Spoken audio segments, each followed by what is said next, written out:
Baik penonton, biasakan yang betul, betulkan yang biasa dengan mendapatkan sumber berita yang sahih melalui media sosial rasmi kami seperti di Facebook, Instagram, Twitter dan juga YouTube dengan carian Berita RTM. Hentikan spekulasi, hapuskan berita yang tidak pasti. Tak pasti, jangan kongsi.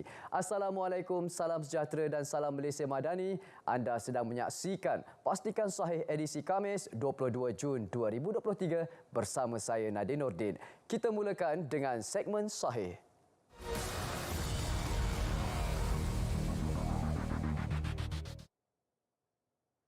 Awas taktik terbaharu skamer adalah menerusi hantaran jemputan majlis perkahwinan. Bagaimana ia beroperasi? Menurut kenyataan Polis Jururatja Malaysia PDRM, ingin mengingatkan orang ramai untuk tidak membuka atau melayan mana-mana mesej atau hantaran meragukan. Pengarah Jabatan Siasatan Jenayah Komersil CP Datuk Seri Ramli Muhammad Yusof berkata, pelbagai taktik baharu dilakukan pihak skamer bagi memperdaya orang ramai.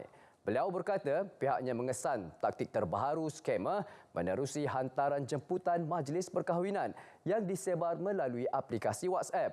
Taktik baharu itu meminta orang ramai melakukan klik pada link yang disediakan bagi mendapatkan kad jemputan kahwin. Namun ia adalah satu helah dan cara skamer untuk mencuri maklumat daripada orang ramai. Seterusnya membuat pemindahan wang secara dalam talian. Orang ramai perlu berhati-hati daripada terjebak dengan sebarang mesej yang diragui puncanya.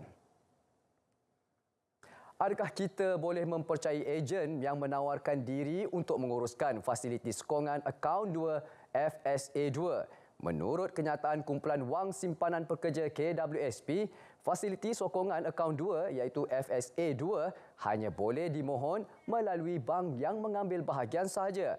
Pihak KWSP tidak pernah melantik mana-mana ejen untuk menguruskan FSA 2 selain bank yang disenaraikan. Dapatkan maklumat lanjut dan sahih hanya di laman sesawang dan media sosial rasmi KWSP. Kini kita ikuti siaran media Kementerian Keuangan mengenai peruntukan 400 juta ringgit e-Belia Rahmah bakal memanfaatkan 2 juta belia. Untuk makluman, belia berumur 18 hingga 20 tahun atau pelajar sepenuh masa di institusi pengajian tinggi IPT boleh mula mendaftar untuk menerima kredit RM200 program e-Belia Rahmah mulai 8 pagi pada hari Isnin 26 Jun 2023. Selain bertujuan untuk terus memupuk budaya pembayaran tanpa tunai dalam kalangan belia ini, juga sedikit sebanyak meringankan beban keuangan mereka. Boleh mula mendaftar melalui salah satu daripada 3 penyedia perkhidmatan e-dompet terkemuka iaitu Boost, Settle dan Touch and Go e-wallet. Program ini terbuka kepada warga negara Malaysia yang mencapai umur ataupun usia 18 tahun ke 20 tahun pada tahun 2023 atau berstatus aktif sebagai pelajar sepenuh masa di institusi pengajian tinggi di Malaysia. Penyedia perkhidmatan e-dompet terlibat turut akan memberi insentif tambahan dalam bentuk voucher, pulangan tunai iaitu cashback atau diskaun mata ganjaran iaitu reward point sepanjang tempoh program ini berlangsung. Tempoh pendaftaran dan tuntutan e-Belia Rahmah adalah bermula 26 Jun 2023 hingga 22 Ogos 2023. Untuk maklumat lanjut mengenai program ini, anda boleh layari Facebook page rasmi Kementerian Keuangan. Beralih pula, kita ikuti kenyataan media Ketua Polis Daerah Kota Samarahan mengenai video tular kejadian buli melibatkan seorang pelajar sekolah rendah di daerah Kota Samarahan. Video berdurasi 47 saat itu menunjukkan seorang pelajar lelaki dipukul oleh 4 orang lelaki di daerah Kota Samarahan. Satu laporan polis telah dibuat oleh mangsa dan pihak polis telah menjalankan siasatan ke atas laporan tersebut. Kesemua suspek yang terlibat telah dikenal pasti dan dibawa ke IPD Kota Samarahan untuk siasatan dan tindakan lanjut. Kes disiasat di bawah Seksyen 323 Kanun Keseksaan jika sabit kesalahan membawa hukuman penjara selama tempoh yang boleh sampai 1 tahun atau denda yang boleh sampai RM2,000 atau kedua-duanya sekali. Ini pula adalah kenyataan media Ketua Polis Daerah Iskandar Puteri berkaitan video tular pertengkaran melibatkan sekumpulan individu yang terjadi di stesen minyak Caltex Sunway Box Iskandar Puteri Johor. Kejadian berlaku pada 16 Jun 2023 dan terdapat satu laporan polis telah dibuat oleh pengadu yang merupakan seorang lelaki warga tempatan bekerja sebagai penghantar makanan mendakwa semasa hendak mengisi minyak. Beliau melihat dua orang lelaki dipercayai warga asing menaiki kereta bernombor pendaftaran Singapura memegang tong di pam yang sama. Berlaku selisih faham di antara kedua-dua pihak dan pertengkaran tersebut percaya dileraikan oleh polis bantuan Sunway yang turut berada di situ. Kenyataan media seterusnya daripada Menteri Dalam Negeri mengenai pelantikan yang berbahagia Datuk Seri Ayub Han bin Maidin Piche sebagai Timbalan Ketua Polis Negara. Dimaklumkan Seri Paduka Baginda Yang di-Pertuan Agong dengan nasihat yang amat berhormat Perdana Menteri atas perakuan Suruhanjaya Pasukan Polis telah memperkenan pelantikan yang berbahagia Datuk Seri sebagai Timbalan Ketua Polis Negara mulai 23 Jun 2023. Datuk Seri Ayub Han berumur 57 tahun, dilahirkan pada 27 Julai 1966 di Kota Star, Kedah. Berkelulusan ijazah sarjana teknologi maklumat dari Universiti Kebangsaan Malaysia. Pernah menjawat pelbagai jawatan di peringkat negeri dan kontijen. Beliau memulakan tugas pada tahun 1993 di Cawangan Khas Bukit Aman dari pangkat penolong penguasa polis ASP sehingga ke pangkat penolong Pesuruhjaya Polis ACP selama 15 tahun. Pihak kerajaan mengucapkan syabas dan tahniah atas pelantikan ini. Hentikan spekulasi, hapuskan berita yang tidak pasti. Tak pasti, jangan kongsi. Pastikan sahih berat seketika. Kembali selepas ini dengan segmen semasa. Jangan ke mana-mana.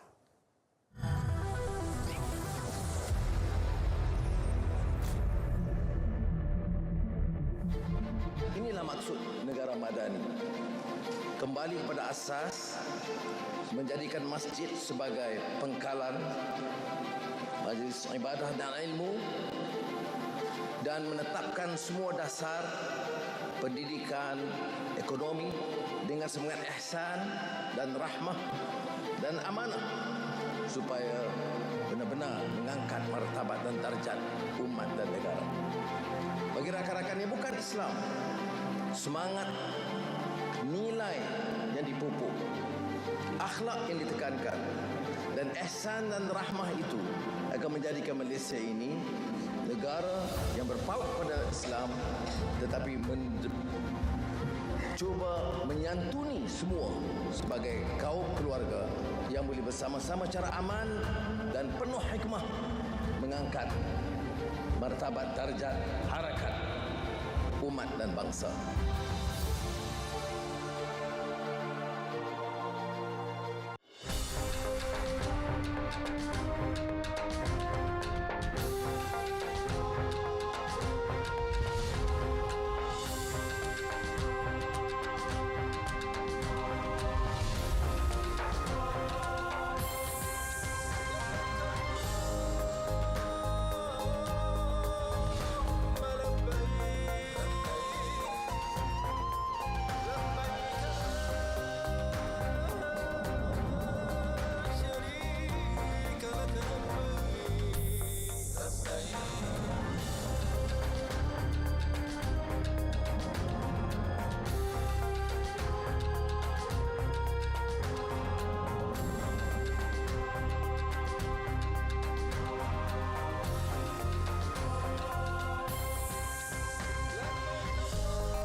Terima kasih kerana masih lagi setia bersama kami dalam Pastikan Sahih. Seterusnya kita aktifkan segmen Semasa.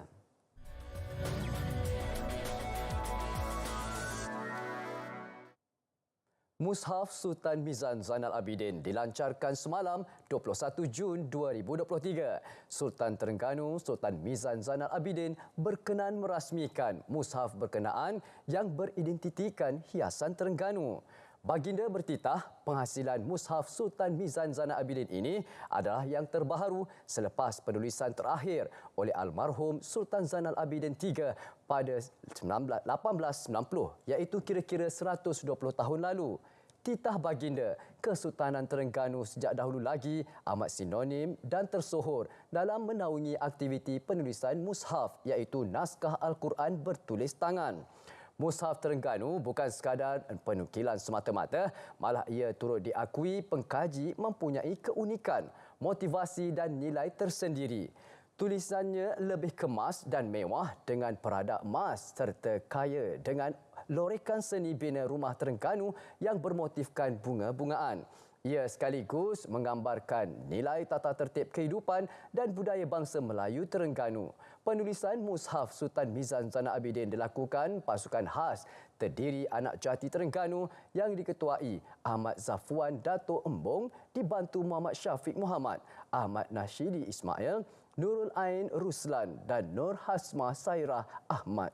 Sultan Mizan juga berkenan menyampaikan mushaf kepada masjid terpilih seluruh negeri dan pegawai agama daerah. Konvensyen Madani platform berkongsi naratif kerajaan perpaduan. Majlis Pengurusan Komuniti Kampung MPKK Negeri Sembilan menyertai Konvensyen Madani yang berlangsung selama 1 hari pada Rabu di Seremban. Konvensyen itu bertujuan mendedahkan naratif pembentukan kerajaan perpaduan terutama di Negeri Sembilan dengan gabungan Pakatan Harapan dan Barisan Nasional. Saya melihat bahawa apa yang penting sekarang bagaimana kefahaman mereka untuk mereka sampaikan kepada golongan sasar mereka, terutamanya masyarakat di kampung-kampung tentang apa itu Malaysia Madani dan apa yang telah dilakukan ketika Malaysia Madani ini diumumkan sehingga hari ini. Penjawat awam perlu bertindak dan membuat keputusan dengan pantas dalam sesuatu urusan demi merealisasikan aspirasi kerajaan yang mengutamakan prestasi dan berpaksikan keutamaan kepada rakyat. Pemangku Raja Perlis, Tuanku Said Faizuddin Putra Jamalullah bertitah warga pentadbiran Universiti Awam perlu bertindak sebagai ejen perubahan dan seterusnya berupaya mengetuai sesuatu perubahan, khususnya dalam persekitaran yang tidak menentu. Pentadbir universiti merupakan teras kepada ekosistem universiti yang sama penting dengan peranan dan tanggungjawab para akademik.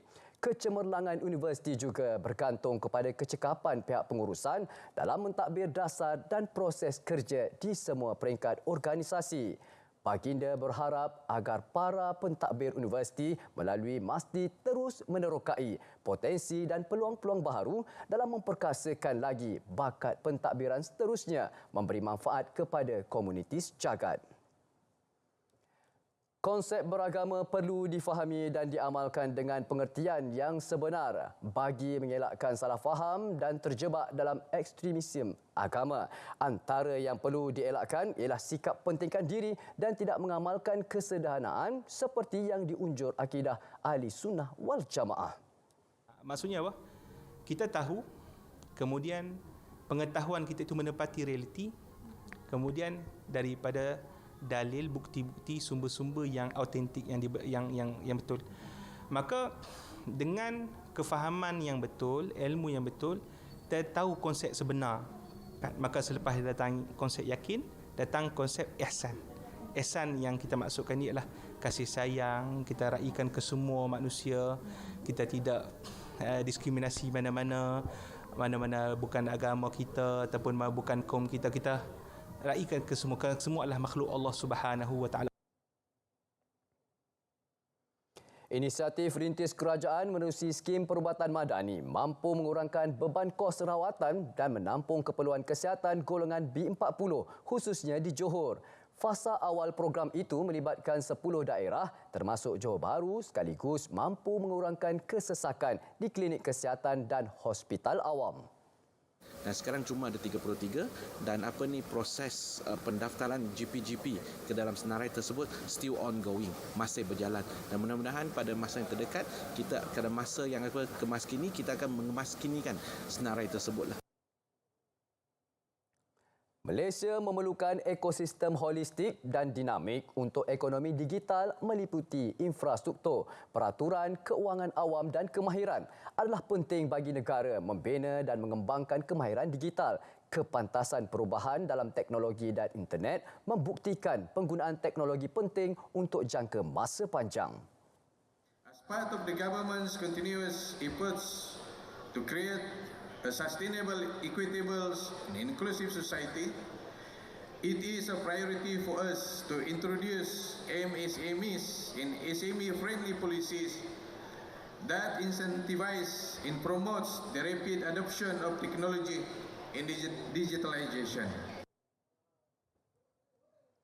Kajian terperinci bakal dilaksana bagi mengenal pasti faktor pelajar tidak mengambil peperiksaan CJ Pelajaran Malaysia SPM di Perak. Antara faktor yang dikesan ialah semakin ramai memilih untuk terus bekerja. Kalau ikutnya memang Kementerian Pendidikan mengambil pendekatan untuk mengkaji perkara ini sebab isu ni telah dinampakkan agak menyebabkan ramai pelajar yang tercicir kan. So dia memang pihak Kementerian Pendidikan sedang melaksanakan kajian, mengambil langkah-langkah untuk mencari punca dan juga plan intervensi bagi mengatasi masalah ni lah. Kebajikan veteran Angkatan Tentera Malaysia ATM seperti kesihatan dan pendidikan terus diberi keutamaan sentiasa meningkatkan kecekapan serta keberkesanan penyampaian perkhidmatan kepada golongan itu. Ini juga kita tingkatkan kita punya sistem data kerana kita tahu kebajikan dan kesihatan banyak terkait juga dengan database. Jadi itu sebab di bawah Jabatan Hal Veteran hari ini kita tingkatkan sistem data kita supaya data kita itu tepat tentang kedudukan veteran sedia ada. Sebab itu macam saya sebutkan tadi kita di Kementerian Pertahanan kita berusaha cari jalan penyelesaian kerana kita tahu soal veteran ini bukan sahaja soal pencen tapi isu paling besar sekali adalah kebajikan. Lebih 1,000 penduduk orang asli suku kaum Temia di Pos Simpur dan Pos Kop di Gua Musang, Kelantan menerima manfaat menerusi program outreach dan kembara mesra rakyat. Program itu antara lain memberi peluang kepada mereka mendaftar untuk memiliki dokumen pengenalan diri. Jabatan Pendaftaran Negara ni sangat perlu pelibatan mereka ni bagi mengenal pasti anak-anak yang masih mempunyai sijil lahir dan juga kad kenalan. Dan juga ada masalah-masalah lambat daftar lambat untuk kelahiran lah. Objektif yang pertama sekali kita pertama yang pastinya kita nak jalinkan hubungan antara masyarakat dan juga agensi kerajaan lah. Dan juga memastikan penduduk kampung ni mempunyai sijil lahir dan juga kad penalan sebab kita dapati perkara ini menjadi satu isu yang besar kepada kami lah. Majlis Agama Islam Wilayah Persekutuan MYWP memperuntukkan sebanyak RM6.48 juta bagi pengurusan mualaf sepanjang tahun ini. Sebanyak RM1.88 juta daripada jumlah itu dibelanjakan untuk pembayaran sagu hati kehadiran pelajar kelas pengajian mualaf Jawi di Kuala Lumpur, Putrajaya dan Labuan.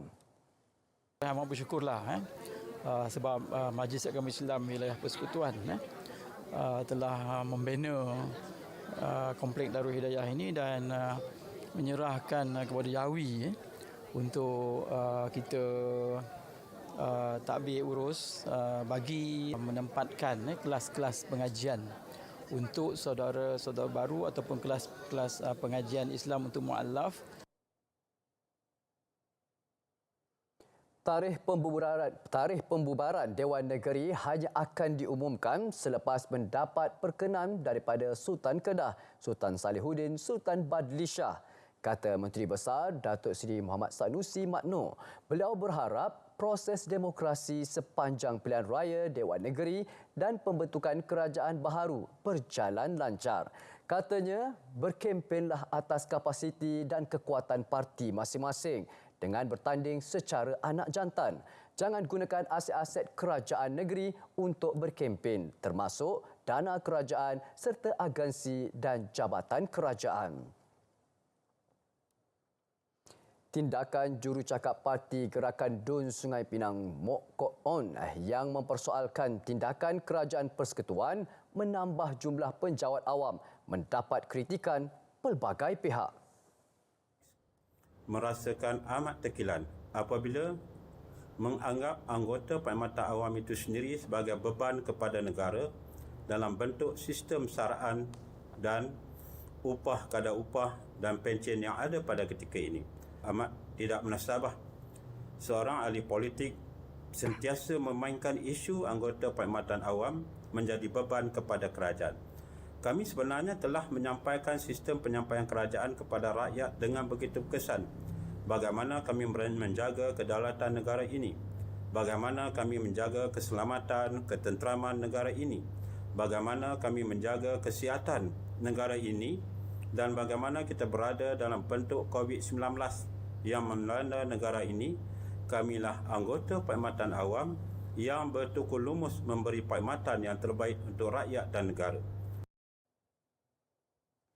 Ingat penonton, jangan mudah untuk klik pada pautan yang dikirimkan di aplikasi WhatsApp ataupun Telegram kerana itu adalah mungkin taktik skamer untuk mencuri maklumat peribadi anda. Hentikan spekulasi, hapuskan berita yang tidak pasti, tak pasti jangan kongsi. Pastikan saya berat sekali lagi kembali selepas ini untuk segmen yang terakhir, segmen notifikasi. Jangan ke mana-mana.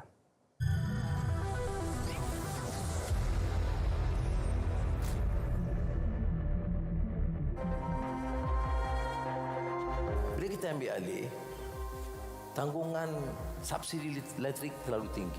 Apa yang kita lakukan? Untuk rakyat, M40, B40 kita tak sentuh.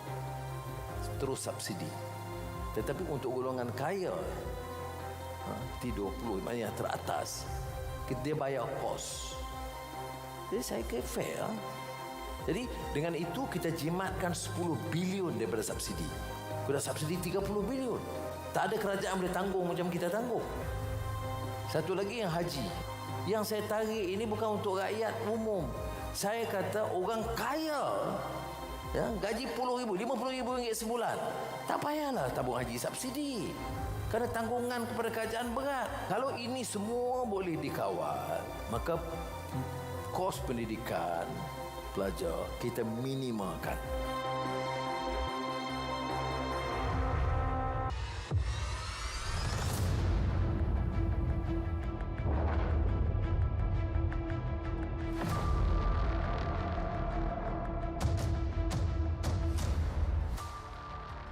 Jumlah kenyataan yang berniat jahat dan palsu yang disebarkan melalui SMS ataupun platform media sosial semakin menjadi-jadi. Orang ramai diingatkan supaya jangan dan tidak mudah percaya tanpa menyimak dahulu kesahihan maklumat atau sebelum bertindak memanjangkan mesej berkenaan. Ingat, perbuatan menyebarkan maklumat palsu menerusi SMS atau media sosial adalah kesalahan di bawah Seksyen 233 Akta Komunikasi dan Multimedia 1998. Jika didapati bersalah, anda boleh disaman tidak lebih RM50,000 atau dipenjara tidak lebih setahun atau kedua-duanya.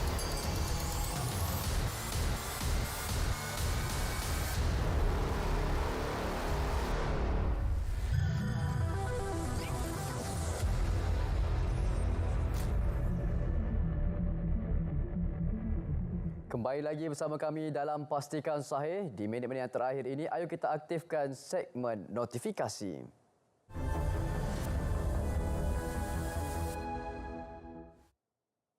Baik, ayuh kita mulakan dengan maklumat ini. Sama-sama kita saksikan Salam Baitullah pada malam ini pada pukul 9 malam dengan topik yang dibawa adalah adab-adab haji bersama dua orang pengacara anda iaitu Ustaz Haris Ismail dan Ustaz Fakhur Razi.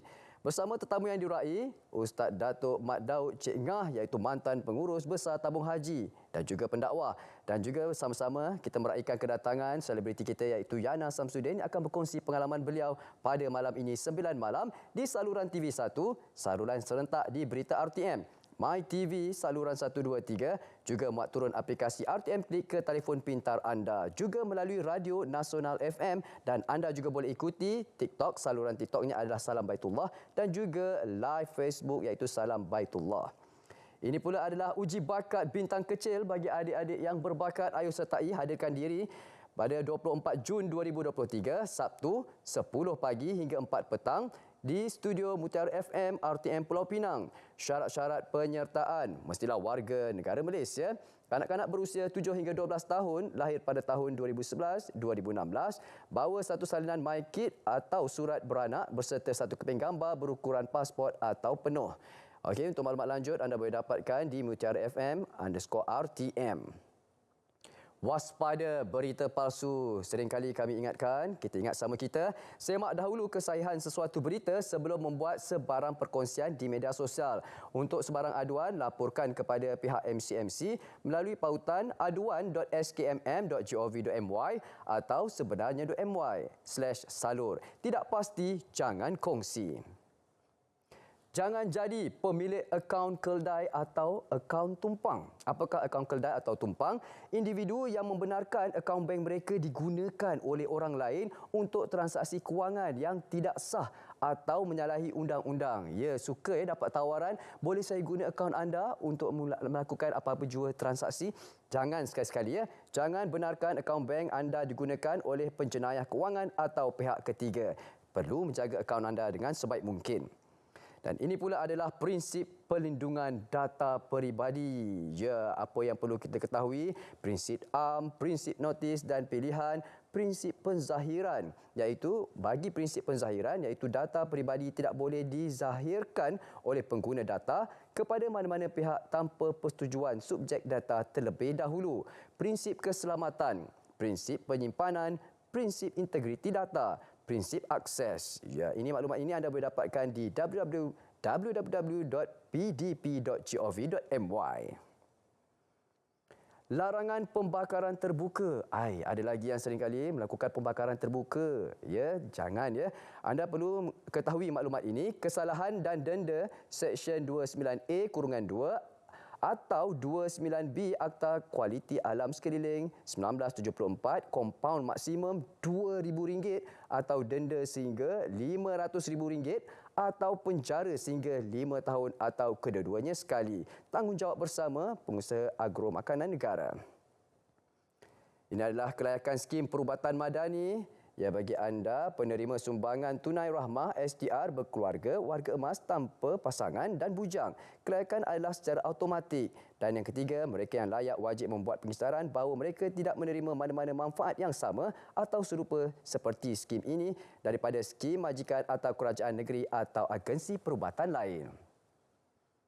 Hentikan spekulasi, hapuskan berita yang tidak pasti. Tak pasti, jangan kongsi. Pastikan saya untuk hari Khamis sampai di saja. Untuk minggu ini, Isnin hingga Khamis. Bermula pada minggu ini, pastikan saya akan bersiaran Isnin hingga Khamis pada pukul 2.30 petang di saluran TV1. InsyaAllah kita akan berjumpa lagi pada minggu hadapan.